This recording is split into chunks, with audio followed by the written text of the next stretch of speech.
Okay, I want to welcome all of you to our City Council meeting tonight. We're going to call the meeting to order with a roll call by our City Clerk.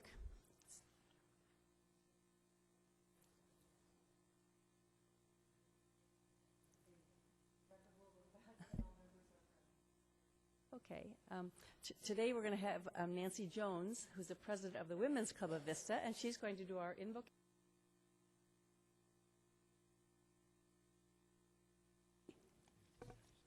It's on. I'm on, but it's kind of coming and going. So, Nancy, please.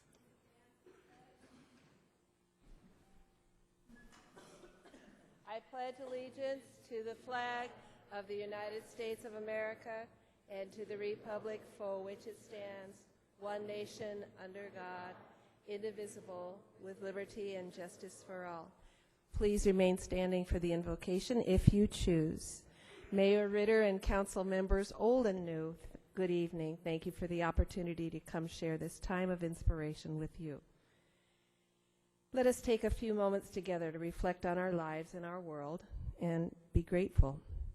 Thank you, Almighty God, for the beauty of our world and our community. Thank you for our children who give us hope for our future and for the gift of our children's smiles, their laughter, their ingenuity, and their open hearts. Thank you, God, for the opportunities we have to serve others, to help them improve their lives, to get their educations, to have homes, and to be safe at home. Thank you, God, for the opportunities we also have to lead and to follow, to cooperate and plan to improve our community. Thank you for those who serve in the military and their families who are here at home. Watch over them and keep them safe. Thank you, God, for our families and friends, our co-workers and co-volunteers. And dear God, help this council reflect with dignity and courtesy to provide the best for our city and its citizens. With grateful hearts, we thank you. Amen.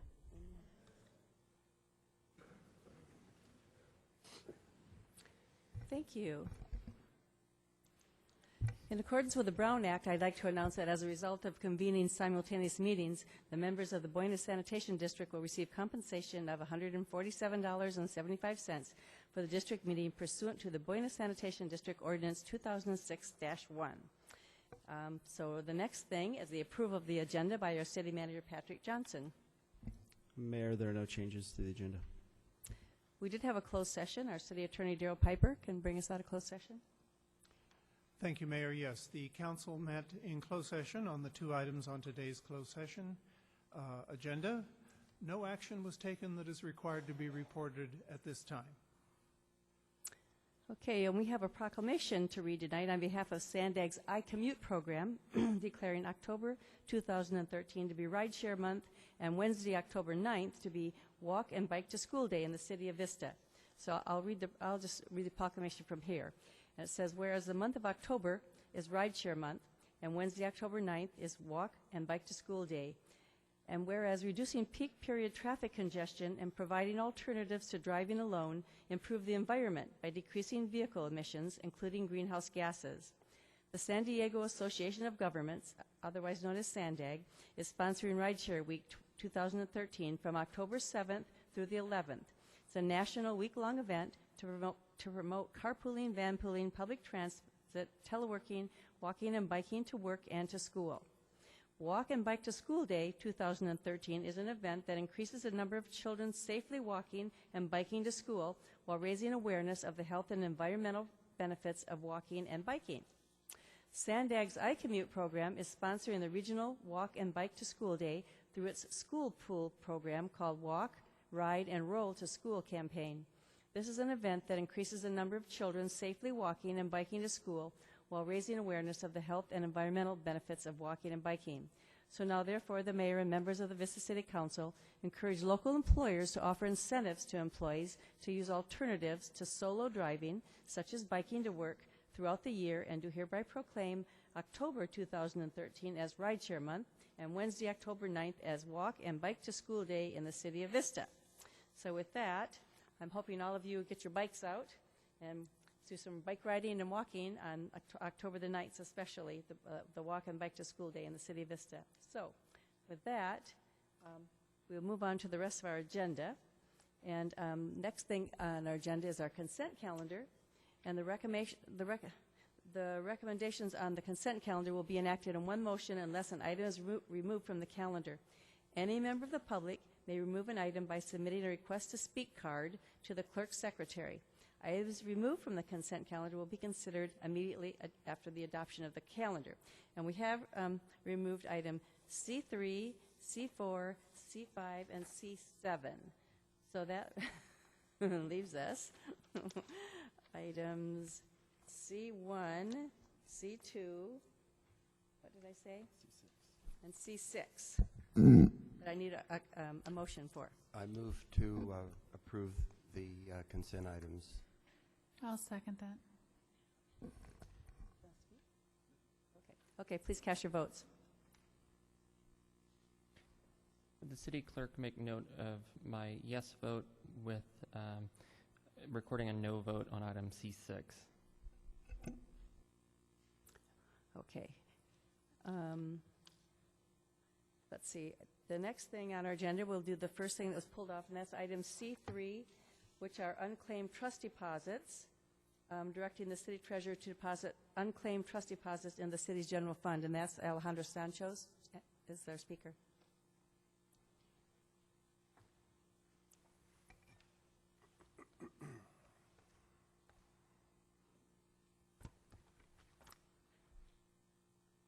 Good afternoon, City Council members, Madam Mayor.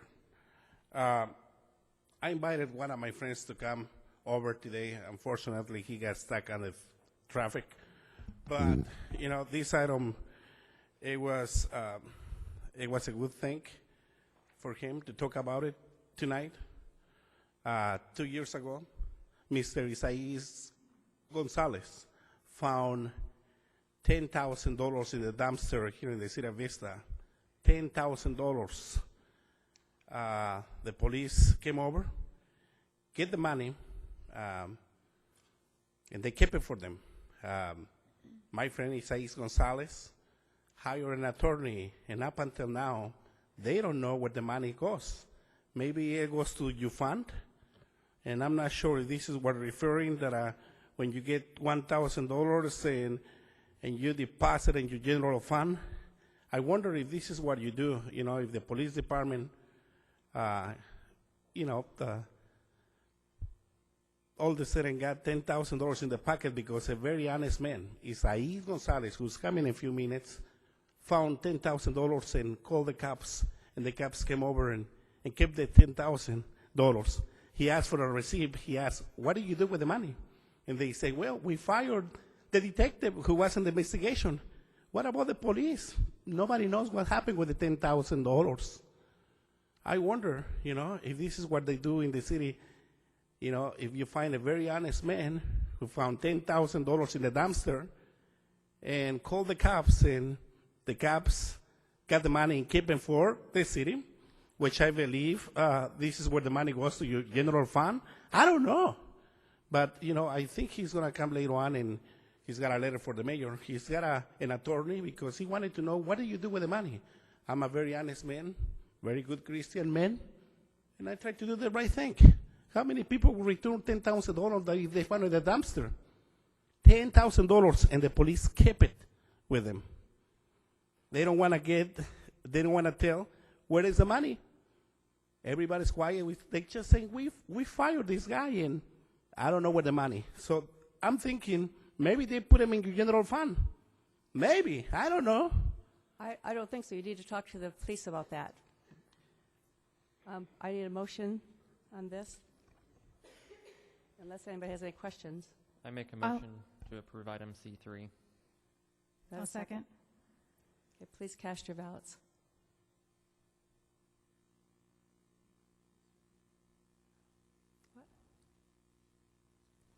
That motion passes unanimously. The next item that was pulled is item C4. It's application for a cabaret license for the Cambridge Restaurant and Bar located at 1280 East Vista Way. I have one speaker on that, Alejandro Sanchez.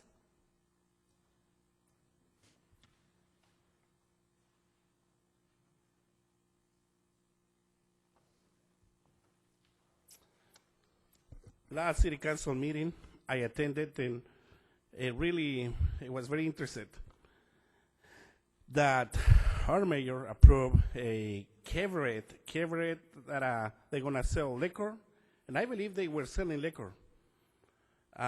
Feel very honored that we have two city council members here, Mr. Corey Campbell and Amanda Ridgeby, who stand underground and say, no, this is not the right place to have and sell liquor there, beers and stuff, and have parties there, dance and everything. And next to a church, I cannot believe it, the place, Mother Earth Brew, located in 2055 Thibodeau Road, Suite H. Suite H. Switch G and switch whatever. I don't know if it goes backwards, but next to it, there is a church. A church. And you guys approve to sell liquor when they having their services, so they get so drunk and they go to the church. I'm surprised for our mayor, who's a Christian woman, and do not stand on her ground and say, Sir, that is totally unacceptable. You cannot have somebody sell beer and you have a church next to it. Shame on you. Thank you. We approved the cabaret license. They would have music, not the liquor license. Okay. I would look for a motion if anyone has anything. I make a motion to approve the item. Can I have a motion and a second? I'll second it. Yep. Please cast your votes.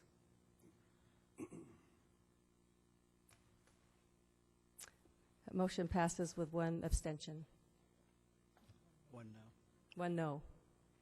Sorry. Okay.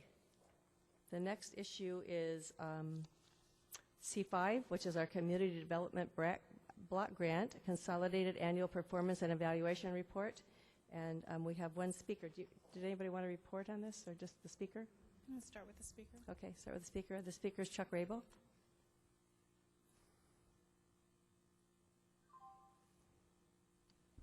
Good evening, Mayor, Council. I got a question, and that is 8 years ago or so, the 20% of the set aside for affordable housing in the annual community block grant was leveraged through a loan from the director, whatever, of HUD. And the question is twofold. Number one, what's the status of that loan? And number two, where did the resources go?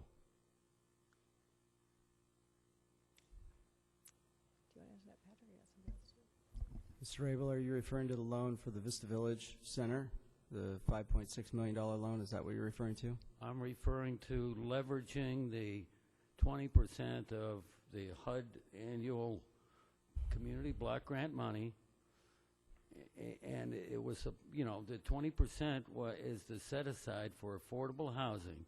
You're telling me now that it went into the to the Kokorian? That's not what I'm telling you. I'm asking you what specifically you're referring to. I can't be more specific than that. The report should show that there is loans to be paid off to HUD, and so specifically I didn't download that monster and search it myself. I guess to clarify specifically, what loans are you referring to? All the loans that we've taken out, or is there a specific loan in question that you're referring to? The specific loan is leveraging the 20% of the community block grant money, and it was about 8 years ago, and maybe somebody's got an answer, maybe they don't. Mr. Meyer. I believe Mr. Rabel is referring to what we commonly call the Section 108 loan, and I believe that was about the $5.6 million, and that's scheduled to be paid off in about 2017. You remember we made an increased, an advance payment to that in the last Community Development Block Grant action. And that went towards the Vista Village project. Right. Correct. So it didn't go to affordable housing, even though it was leveraged against the portion of community block grant money that is supposed to go into affordable housing. And it is being paid back yearly through 2017, putting that money back into the fund. Oh, so someday there may be new affordable housing in Vista. As you may know, we have 2 affordable housing projects that have been approved by the City Council and are moving forward. Yes. They've been a long time coming. Thank you. Are there any questions? That was our last speaker.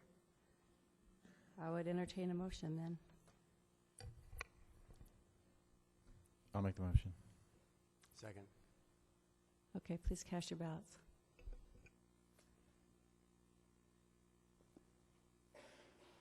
That motion passes unanimously. The next item is our item C7. No, wait, yeah, C7. That would be recognized obligation payment schedule for the ROPS, which is the do you want to the speaker is Chuck Rabel. Do you want to have the speaker first? Sure.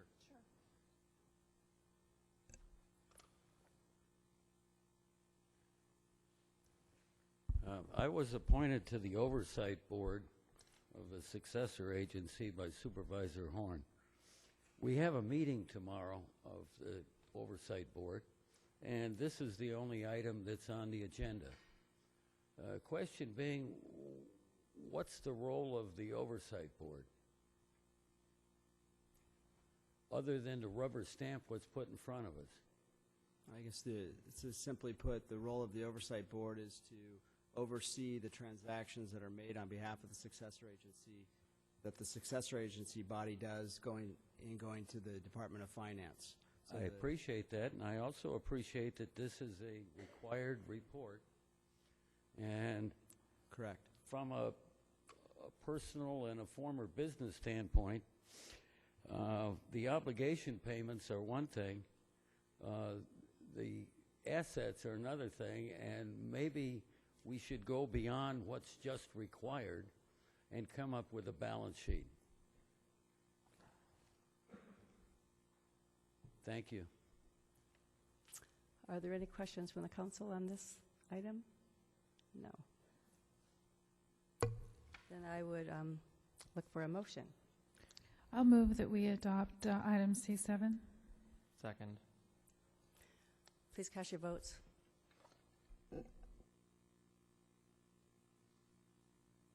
That motion passes unanimously. And so with that, we're going to go to our oral communications. And our first speaker is Kevin Daniels. No. Oh, yeah. Okay, actually, I want to have the city attorney, give us some information on maybe evaluating our legal ramifications or whatever, what we're doing for the church. I believe the mayor is referring to the fact that several people are here to speak on the issue of the Cornerstone Church and the activities that are going on there. I wanted to make the audience aware that over a year ago, the city became aware of an effort to maintain this use in that location, and we were at the time successful in causing it to close.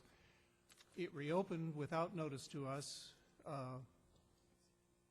somewhat recently, and when we learned about it, we have begun our fact-finding process. There is a meeting scheduled with the individuals in the church who are running that program tomorrow. It's the city's view that the program is not entitled to be there, and we will communicate that to the people who are running the program, and should it continue, we will take other appropriate action. Thank you. So with that, we will go to our oral communications, and we'll have our first speaker, which is Kevin Daniels. Good evening, Mayor, council members. This here is a couple of notices from the city. I ignored them. I got a ticket. I ignored them because I was ignored by the city. I was ignored when I asked for help with the rooster between 3/24/09. That was when I was here in council. That was 11/16/08 through 4/21/09. City of Vista came to me and asked me, this is the second thing, asked me if the city could do landscaping, remove trash, and paint my house. I said yes. My house got scraped but not painted in areas. This is the same situation that one of my neighbors on Citrus had the previous year with the same group of volunteers. I have since had to have my house tenanted for termites. My house is still not painted. I asked for it but got a runaround by the city. My house now has a reinfestation of termites. I spent $2,000 to have Terminix do the job. My house the same way you left it. I came to the city about my next door neighbor's illegal grading of the property, also destroying my property. I got the city engineer to come out, and he agreed with me that there was a water trap that they had because of the grading on their property, and this issue still hasn't been resolved.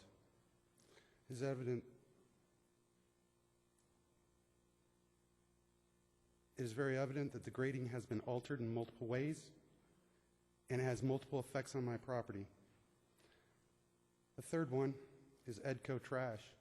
Now, if you want to make trash mandatory, number one, it's contract.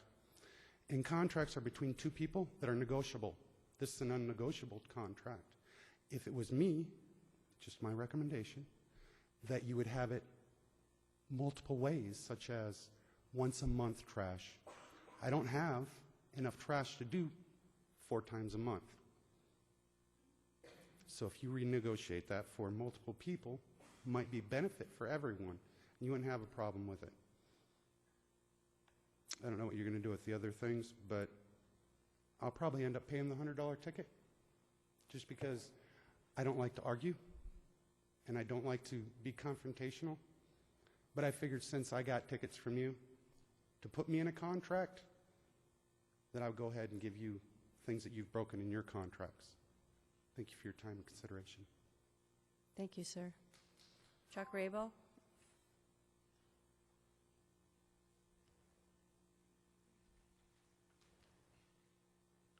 Just a couple quick ones. One is skateboard park. Oceanside recently opened up their 5th skate park. 3 years ago, Fallbrook opened up a skate park. Finally, the skate park made it into the capital improvement plan, but it's unfunded. We've got a lot of kids, and thank goodness none of them have been hurt on the highways or the byways of Vista. But let's move forward with this. These folks have waited long enough. Secondly,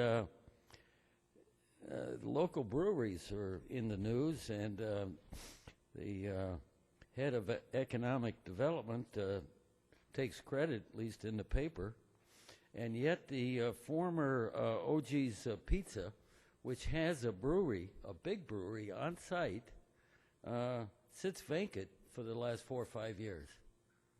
Just a comment, but let's get the economy moving. And don't forget that when you talk about a startup small business, it's inherent that there's going to be infant mortality. Thank you. Thank you, sir. Kathy Waters, followed by John Turley.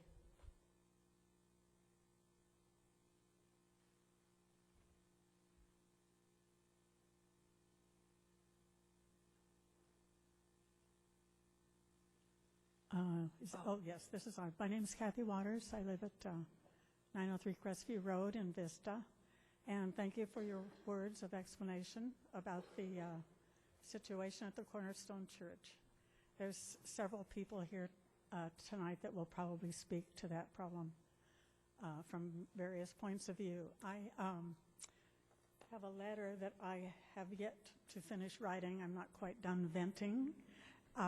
You'll probably have it in your inbox later. I would just like to speak to two things that I see as huge problems. One is our neighborhood doesn't feel like they have any recourse to deal with the problems that we think might come from this effort.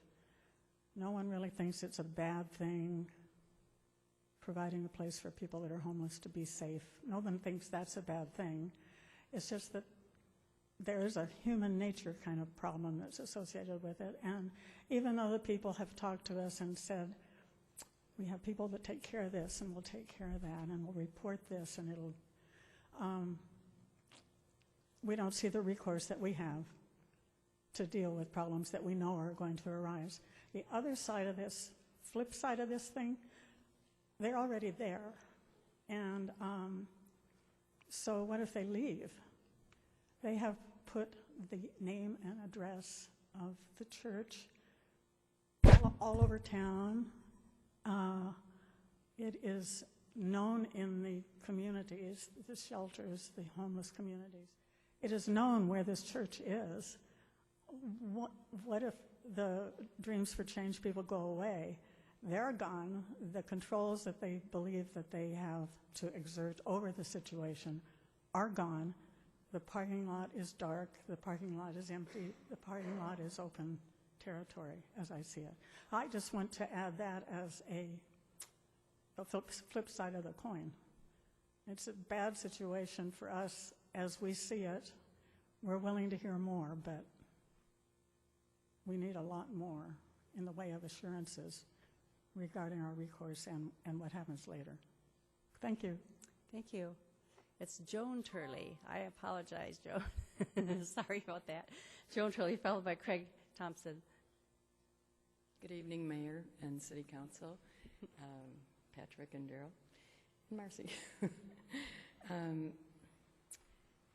I have received awards for volunteering with the underprivileged for years and attended weekly meetings at Green Oak Ranch, a healing community right here in Vista.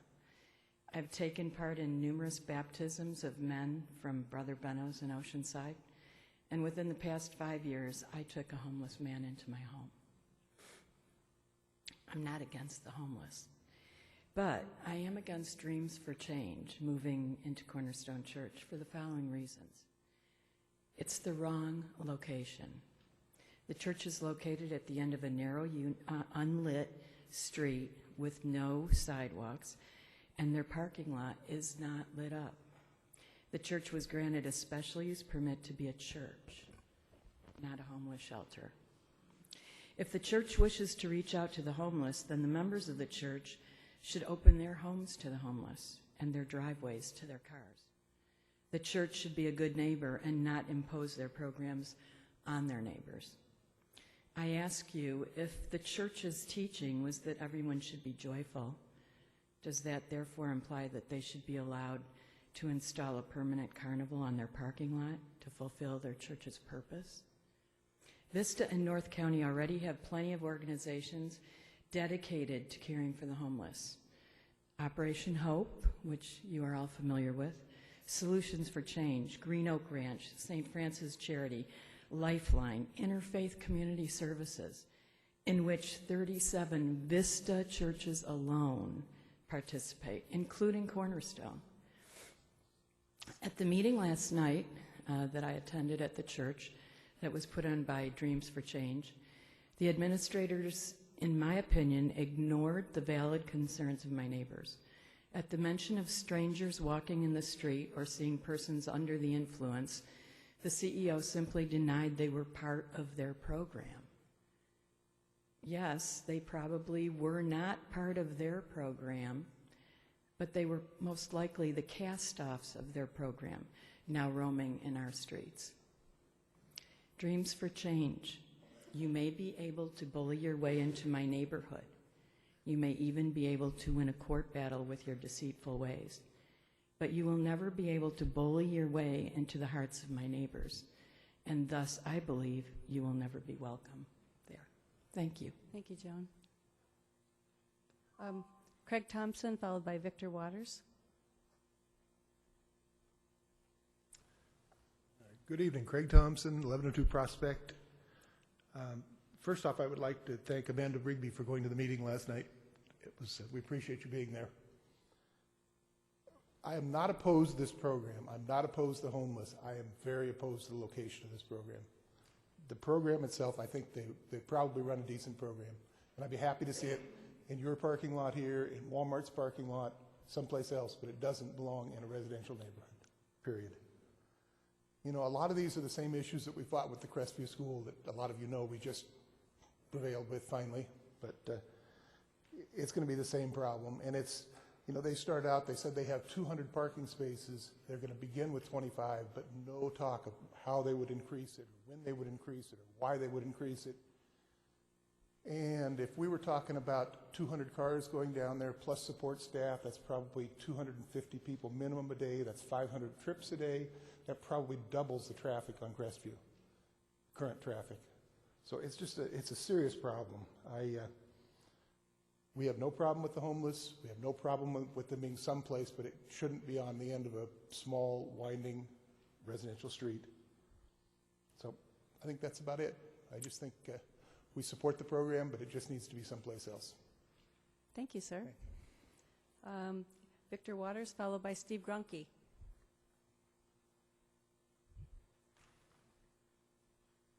Good evening, Mayor, council members. My name is Victor Waters. I live at 903 Crestview Road, just a few houses up from the church. Now, I've been there in that home since 1973. A lot of things have changed.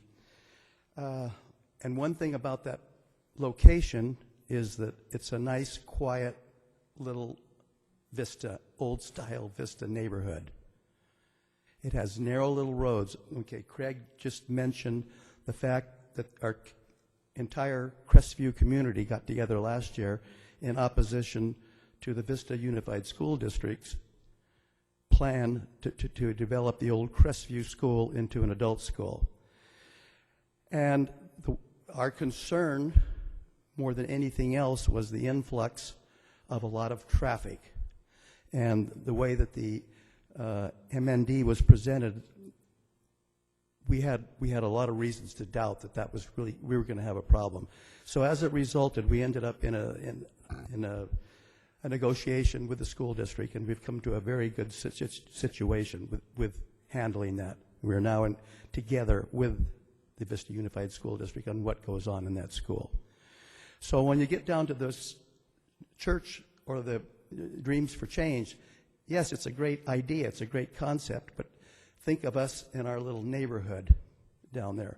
And those of you that have been down that street know that this is old-style Vista Road, very narrow, no sidewalks. And we have seen people walking that I don't recognize in our neighborhood. And we're not trying to play police or anything like this, but what we do worry about, and I think Craig mentioned, is there is no assurance that this thing could not grow into something else. So they're going to start off now. They say 25. But there's 200 spots available, and I think it has something to do with funding. And our fear is that if this thing kind of gets under some sort of a religious deal where we're going to be dealing with a religious issue, which it could get really nasty. And we do know that they've been there a lot longer than they said they were last night at the meeting. They've been cited twice that we know of. They are still there. So I'd really be, as a neighborhood, I mean, you've seen how we've all pulled together in the past, and everybody's kind of concerned, and the few of us that are here to speak this evening just want to let you know that we're on watch, and we're concerned, and we'd be really interested to hear the results of the meeting, because at that meeting last night, the pastor from the Cornerstone Church was not there to speak. I need you to wrap up. Okay. Bing! I'm wrapped. You get my point. I think you understand where we're coming from. Thank you. Thank you, sir. Okay, Steve Gronke, followed by David Manson.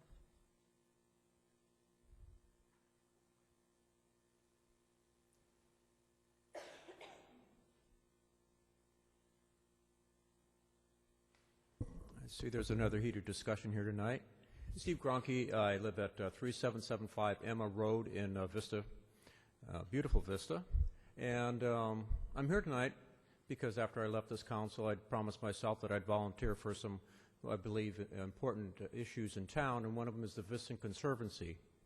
As a Vista Conservancy board member, we're very thankful for the city for the participation that we've involved in keeping that trail, setting up that trail, maintaining that trail. And I think it's a beautiful addition to our city. Ms. Ritter was at our last meeting, and I want to thank you for coming to that. I also want to thank the city engineer, Tim Schell, and his associate, Rachel, for coming in to our board meeting and presenting to us the new addition to the trail extension through the Bringle Terrace Park, which will be a nice addition to that. And I also want to thank you and invite you to our cleanup that we're going to have August 5th and 6th over at the park itself. But not August, right? Steve? October, not August. Excuse me, I'm sorry. October 5th and 6th, and be at 9 o'clock in the morning. We're working with North Coast Church and the Alpha Project, and hopefully some kids from my school coming over too to help clean up. So again, I'm here to thank the council from the board, saying thank you for all your participation. I know recently the city stepped up with additional maintenance, and we do appreciate that. Thank you. Thank you. I have two more speakers. David Manson, followed by, looks like Anna, is it Rosal? Okay, Anna Rosal. Yes, good evening, everybody, and thank you for serving. It takes a certain amount of compassion, so I appreciate that. And I live here in Vista at 1060 Crestview Road. I'm a direct neighbor to the church. I spearheaded the drive to get them out of there the first time around because after 3 to 4 months, they just wouldn't work with us. They wouldn't work in good faith, neither them or the church. The church lights go out and it's dark outside. Well, the parking lot that they had them in the front faced our master bedroom window. Okay, so every night when it gets dark, if I have my master bedroom drapes open, I look down into a dark parking lot and the homeless look up to me. I have compassion for the homeless. I like the program if it works. I think there's a little something suspicious about the program where they want to jam it into a residential neighborhood, though, when there's so many churches in a commercial area. I think it speaks to their program's character or troubles they've had in the past. I've asked them to move. I went to the pastor and asked them, can they move it into the back? And when they wouldn't move it, I came and called John Connolly. He got on top of things, and the city helped me have them removed the first time around.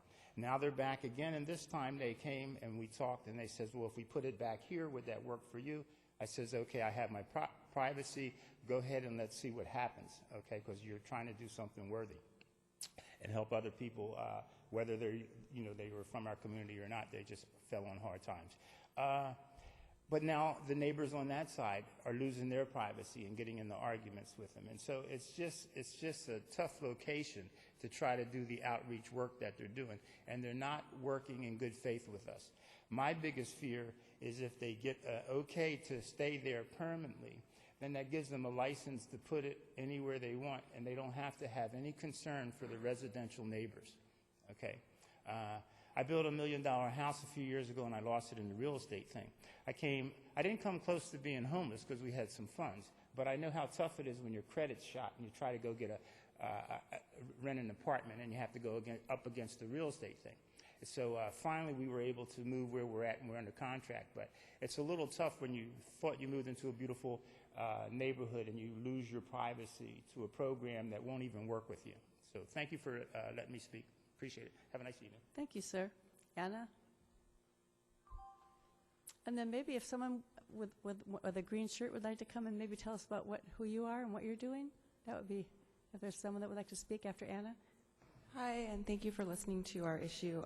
I'm speaking about the Crestview Church issue, and I'm a resident of Crestview. I actually own 2 homes on the street, and one of my issues is that I feel like I've been trying to talk to them, over the last year when they were here, and then they weren't, and then they came back, and I don't feel like they've really been working with us. They make promises that they don't keep.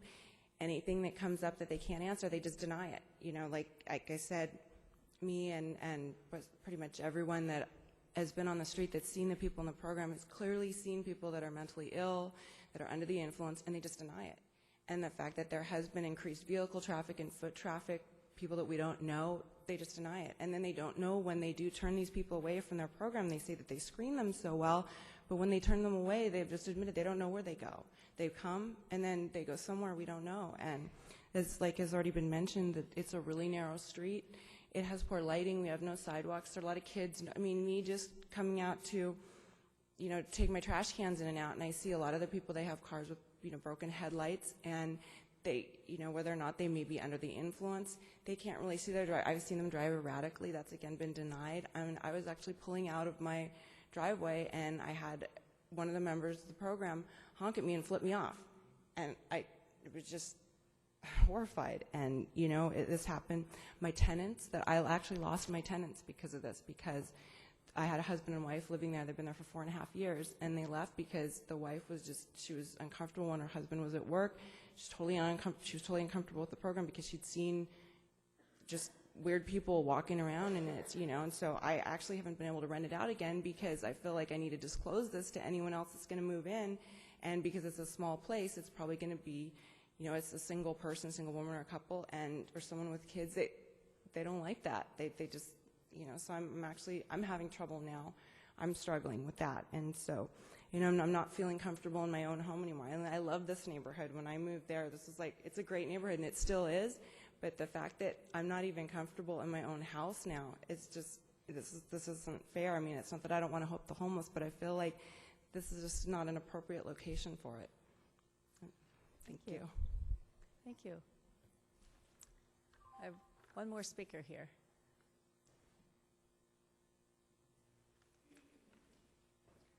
Good evening, Mayor and Council. My name is Steve.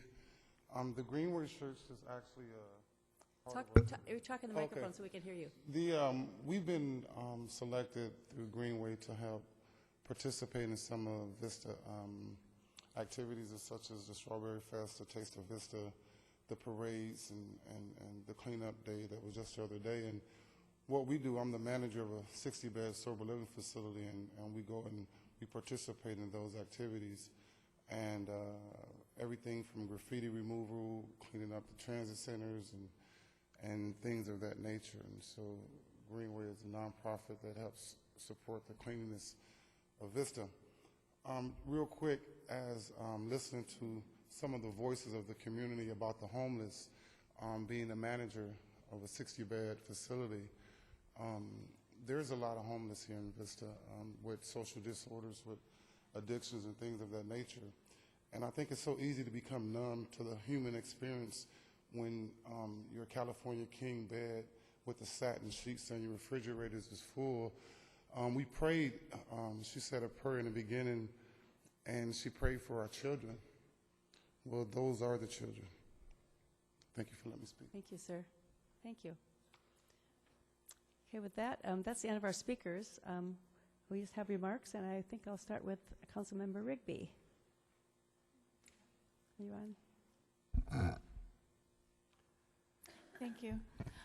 First, I want to say thank you to the group in the green shirts. I did see you out this weekend doing your cleanups around town on Vista Village Drive, over by Hacienda, and some other places. So thank you for doing that and helping to keep Vista beautiful. It's with volunteers like that that we can be the beautiful place that we are. And I want to say thank you to the residents of Crestview Street that came out and talked tonight. I know I was at your meeting last night, and I did encourage you to speak up to City Council. And we did get some more letters today, and I appreciate you all being here, and I thank you for your grace and allowing me to sit in on your meeting last night. So that's all I have, Mayor. Oh, thank you. Just thank you for inviting a representative to come up from Greenworks, because it's nice to hear what they do for our city, for our community, and for our area. And thank you for being here and showing your presence. And also, I'm glad to hear from the residents. I think as a city council, we have a responsibility to support the efforts of neighborhoods to keep their neighborhood safe and their culture intact. Thank you. Thank you. Councilmember Campbell. No comments this evening. Councilmember Aguilera. No comments. Oh, and I just have a couple of announcements here. The Moonlights Summer Production, The Who's Tommy, opened on September 18th, and if you want more information, it's available online at moonlightstage.com. This weekend, the Vista Viking Fest is on Saturday and Sunday. It's out on East Vista Way, out toward Warmlands area. It says watch competitions such as the fish fling, the log toss, horn blowing, or the battle cry. There are also kids activities and live music. Tickets are on sale the day of the event, and so you can check them online at vikingfestivalvista.com for more details. If you have a business or interested in opening one in the city, on Wednesday, October 9th, coming up, head to the Chamber of Commerce's annual Business Expo in the Vista Business Park. Drop by the expo to network and discover some of Vista's own microbreweries and urban wineries, which will be showcased at the event. So don't forget to drop by the City of Vista booth to meet our economic development staff, and information is available for that on vistachamber.org. And one additional thing, we invite you to celebrate 50 years of cityhood at our City Celebration event on Saturday, October 19th at Brengle Terrace Park. There will be live music with the bluegrass band Next Generation and the funk rock band Get Back Loretta, and food booths as well as kids' activities and games. Meet our Vista firefighters and our sheriff deputies and let the kids check out their vehicles. Parents can meet city officials and find out what's happening around town at the city booth. So we hope you can make it. Go to cityofvista.com/50 for more information on that. And so with that, I'll go to the city manager, Patrick Johnson, and see what he has. Thank you, Mayor. Just have two things. One is over the past weekend we had two I Love a Clean San Diego events in Vista. One was in the Buena Creek, and we had 90 volunteers. They removed 78 pounds of recyclables and over 1,000 pounds of trash. And our code enforcement, public works department, and sheriff's department worked with all those volunteers in an effort to get that stuff out of the creek. We also had an event at Vista Village, and that was sponsored by North County Lifeline. And they had 53 volunteers. They removed 520 pounds of recycling and 70 pounds of trash. And out of that event, they were interested, and they're going to form an Adopt-A-Block program. So two good events, and so we thank the groups and the volunteers. And the last item is the October 8th City Council meeting will be canceled, and our next meeting will be on October 22nd. Thank you. Thank you. City Attorney Darrell Piper. Thank you, Mayor. I have nothing further this evening. City Clerk down there, Marcy Killian. Nothing. Okay, with that, then we are adjourned, and it is 6:22. So thank you all for coming.